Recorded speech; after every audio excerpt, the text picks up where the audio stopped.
So it's a privilege and a tremendous pleasure to welcome you here today. My name's Alexei Karanovska and I am the Technical Director of the Institute for Digital Archaeology. Now this project is all about intersections, the intersection between the arts and the sciences, the intersection between cultural heritage and public policy, the intersection perhaps between our belief in what is right and our power to enact it. And here, out in the glorious and somewhat unexpected sunshine, we are at an intersection, a space which couldn't possibly speak more strongly to these interfaces, between the Smithsonian Air and Space Museum, the National Gallery of Art, the United States Capitol, and the Washington Monument.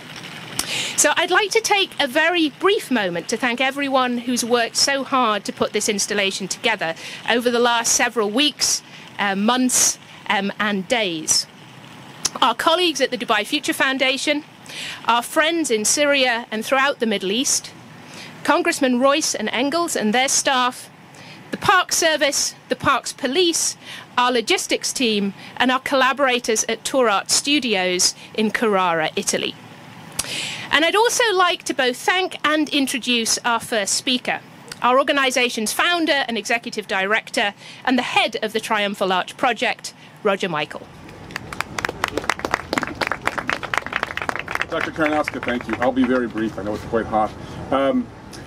Today's installation here in Washington of this amazing reconstruction of Palmyra, Syria's Triumphal Arch, concludes, I guess, a three-continent tour that began in April 2016. I was just speaking with Congressman Royce about that memorable day on Trafalgar Square when then London Mayor Boris Johnson issued what I guess I will call a stern rebuke of ISIS. The Daily News described it in a different way with 4 or 5 asterisks, but that's the Daily News, for its policy of cultural cleansing, conduct that was declared just last December to be a crime against humanity. The Arch then visited Dubai, where it was unveiled by an absolutely unprecedented group of regional leaders, some of whom had never appeared before on the same dais in public, and the heads of UNESCO, ICOMOS. Christine Lagarde was there from the IMF. It really was an extraordinary show of solidarity around the idea of heritage preservation. Then last year, the Arch became the centerpiece of the G7 summit in Florence. That was extraordinary. And global heritage protection was the declared theme of the G7 in 2017. And it was a great event, and UNESCO and the IDA spoke jointly about the kind of technology that is available today, like the 3D modeling and carving technology that created the Arch that stands behind me here, that provides means for bringing cultural heritage assets back to life in ways that never existed before, including virtual reality, which we demonstrated at the United Nations last month. The Arch also stood in City Hall Plaza in New York City. Mayor de Blasio was kind enough to have it there in his house, a symbol of that city's own extraordinary rebirth from violence and destruction. Unforgettably for me, the Arch was also unveiled in Arona, Italy by the sons of Khaled al-Assad. Khaled al-Assad was Palmyra's chief archaeologist, murdered by ISIS when he refused to reveal the location of that city's hidden art treasures. And one of Mr. Assad's children was also gravely wounded by ISIS, but nonetheless they appeared at the unveiling, and it really was a special time. The Arch now, quite fittingly, has made its way to the place that symbolizes democracy worldwide. It's Roman-style representative democracy that is celebrated here, and you see it in the classical buildings. Thomas Jefferson was very mindful of that connection when he helped design the Capitol that stands behind the Arch. You'll see it in a few minutes, beautifully framed by the Arch. But that same DNA is present in this Arch. This is also the product of the classical era, and it reminds us that what happens here and what our honored guests do every day. In fact, they're just here from a vote in the Capitol. They were performing that function just minutes ago. What happens here is connected to this ancient tradition that has survived throughout the millennia because there's something about it that's worth preserving, just like it's worth preserving the objects that embody the history of that that legacy, including this reconstructed arch. And I am incredibly proud to have with us today two true heroes of cultural heritage preservation. It's House Foreign Affairs Committee Chairman Ed Royce and Ranking Member Eliot Engel. Both of these men are tireless advocates for the protection of global cultural heritage assets, and between them they passed 4 or 5, any number of key bipartisan, and that's really, it speaks, I think, well, it speaks to the importance of heritage protection generally, but it also speaks to the diplomacy and the skill. We were talking about Daniel Webster. It takes Daniel Webster-like skill to get a bipartisan agreement on things in the Congress, and these gentlemen have done it over and over again with respect to these cultural heritage protection statutes. And these statutes, number one, safeguard these things like the Palmyra Arch, places like Palmyra, but it also ensures that terrorists will never be able to benefit financially from the sites that they plunder, which is a huge source of their resource. And so Congressman Royce and Engel are, in that way, not just protecting history, but they're also protecting our present. I'm deeply grateful they have taken time to honor us with their presence today. Whom to introduce first? Congressman Engel, you're closer, so I'll introduce from the great Empire State of New York, Congressman Engel.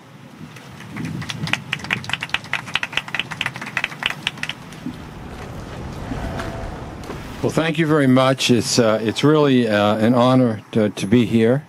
I know it's hot, so I will also be brief. I'm pleased to be here with this beautiful thing that we all cried about when they tore it down.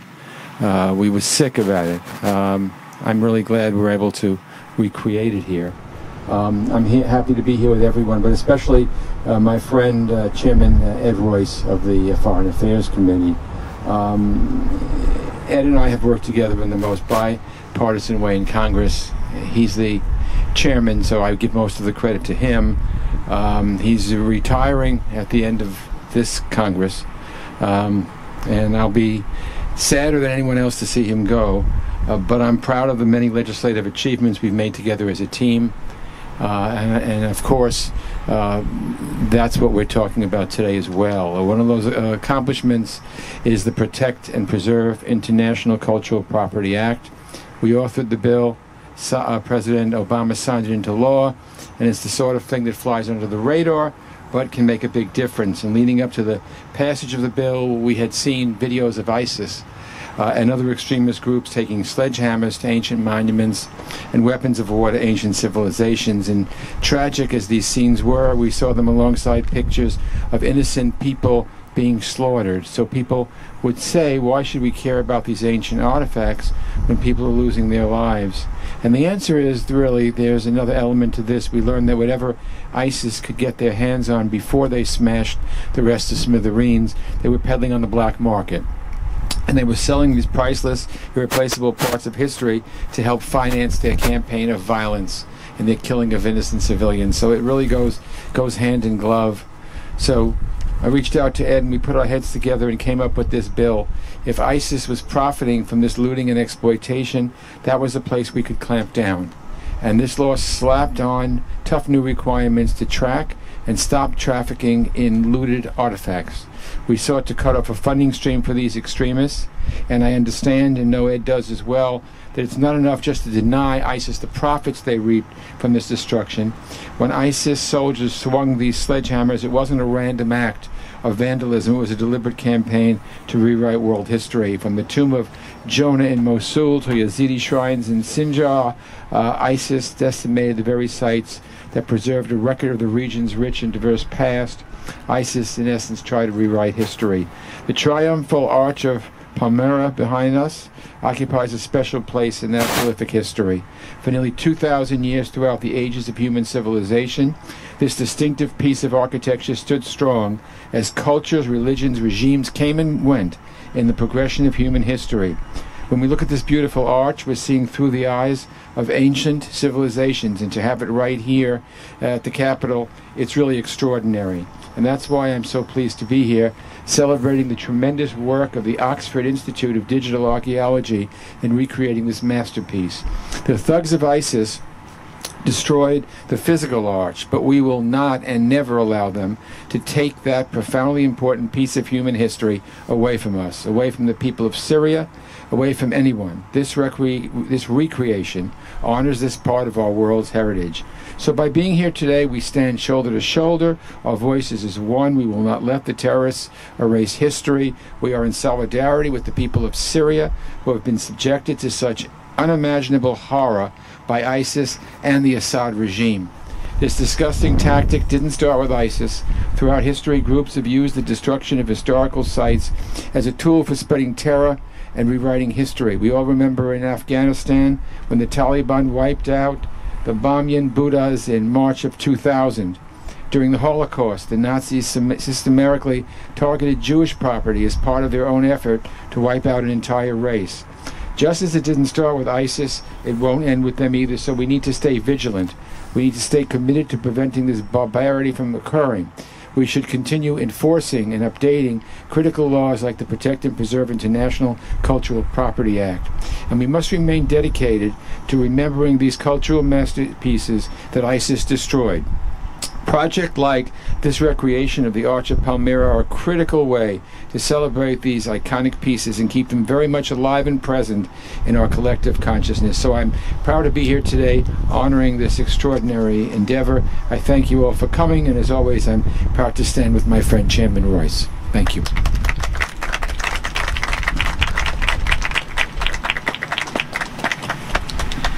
Thank you. Let me begin with the observation that none of the members of Congress have been as focused on the people of Syria as much as my colleague Eliot Engel here.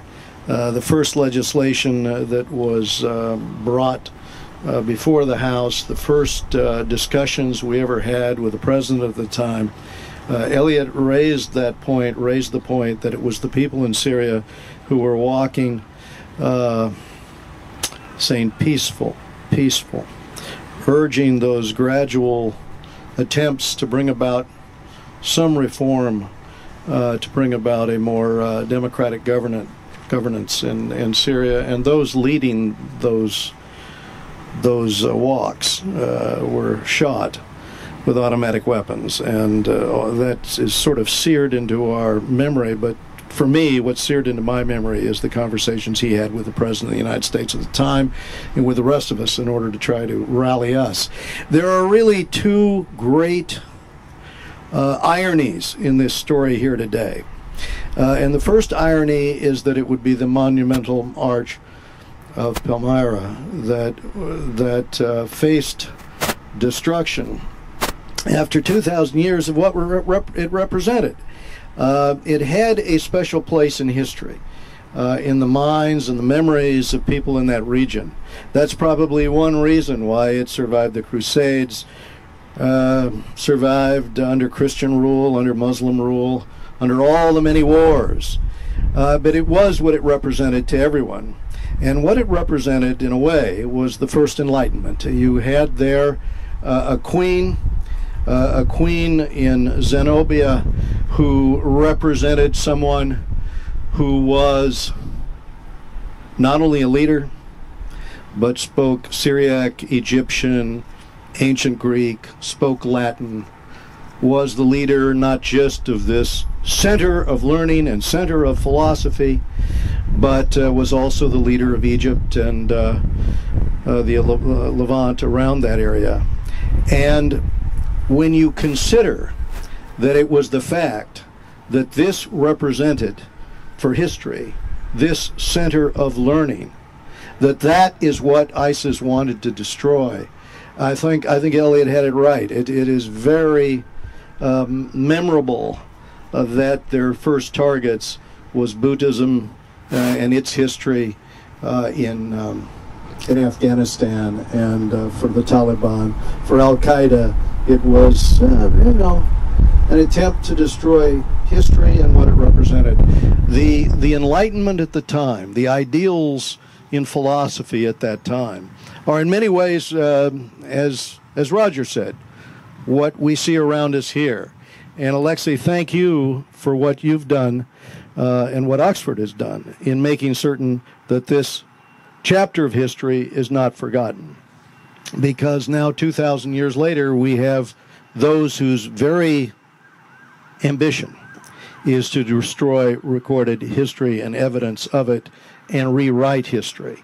And I guess the other real irony here is the young man Basil who first took the photographs, the young Syrian who documented this arch and who had a dream that, you know, these 6 sites would be protected. All 6 have been damaged or destroyed by ISIS.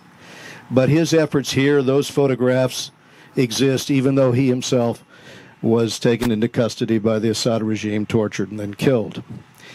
The attempt, or the successful effort, to carry on and pass on the legacy of what this represents is very important. And I thank each of you for the role you've played in it, in saving the monumental arch, and we can thank 3D printing for the breakthroughs in terms of now being able to replicate history. So in closing, I just appreciate your attending this event. I think it's an honor for Mr. Engel and myself to be here, and we hope that we continue to focus on the rights of the people in Syria and hope for them a future that guarantees some measure of security and liberty for that population. Thank you very much.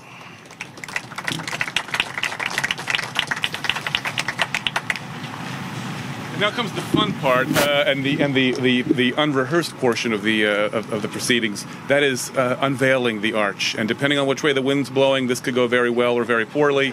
We're completely underinsured, so let's hope for the former. Alexi, what are our marching orders? So I think, Congressman, do you want to join me up here, or?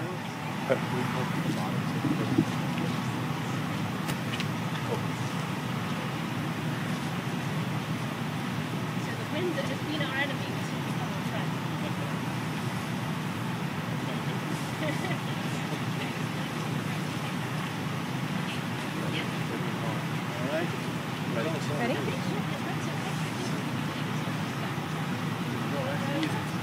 Right. Walk it around. Okay. I think we're going to have to pull this away. Hey, someone's gonna. All right, well done.